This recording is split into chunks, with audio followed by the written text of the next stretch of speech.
नमस्कार.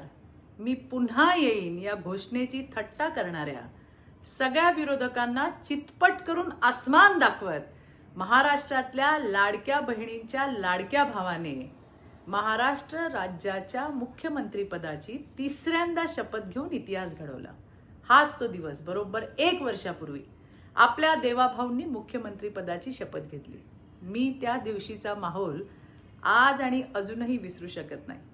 महाराष्ट्रातल्या जनतेच्या डोळ्यात आनंद, आशा, अभिमान आणि सुरक्षित भविष्याबाबतची खात्री दिसत होती.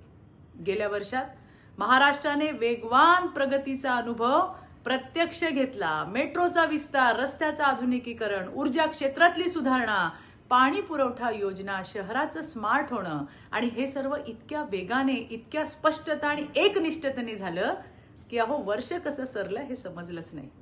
मला विचाराल तर या वर्षाचं सर्वात मोठं यश म्हणजे महिलांच्या डोळ्यात झळकणारा त्यांच्या देवाभाऊबद्दलचा आत्मविश्वास.